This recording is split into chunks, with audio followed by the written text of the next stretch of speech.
పిచుక గుణం. ఒకానొకప్పుడు ఒక ఊరిలో ఒక అమాయకపు పిచుక ఉండేది. మనసులో ఏ కల్మషమూ లేని ఆ పిచుకకు ఒకరోజు ఒక కాకుల గుంపు పరిచయమైంది. ఆ కాకులతో పిచుక స్నేహం చేసింది. పిచుకకు అందరూ చెప్పారు, ఆ కాకులతో స్నేహం చేయొద్దు, అవి మంచివి కాదు అని. కానీ ఆ పిచుక మాట వినలేదు. ఒకరోజు కాకుల గుంపు ఎటో వెళ్తూ పిచుకకు కూడా తోడు రమ్మన్నాయి. అమాయకపు పిచుక ఎక్కడికి, ఎందుకు అని అడగకుండా ఆ కాకులను గుడ్డిగా నమ్మి వాటితో వెళ్ళింది. కాకులు ఒక పొలానికి వెళ్ళి అక్కడ మొక్కలన్నింటినీ ధ్వంసం చేయసాగాయి.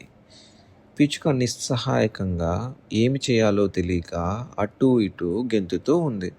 ఇంతలో ఆ పొలం రైతులు పరిగెత్తుకుంటూ వచ్చి ఒక పెద్ద కర్రతో ఆ కాకులను కొట్టడం మొదలుపెట్టారు. కాకుల గుంపుకు ఇది అలవాటే. అవి తుర్రున ఎగిరిపోయాయి. పిచుక రైతులకు దొరికిపోయింది. బాబోయ్ బాబోయ్, నా తప్పేం లేదు, నేను అమాయకురాల్ని, నేనేమి చేయలేదు, నన్ను వదిలేయండి అని పిచుక ప్రాధేయపడింది. కానీ పంట నాశనం అయిన రైతులు కోపం మీద ఉన్నారు. పిచుక మాట నమ్మలేదు కదా, దాని వైపు అసహ్యంగా చూసి మరో 2 దెబ్బలేశారు.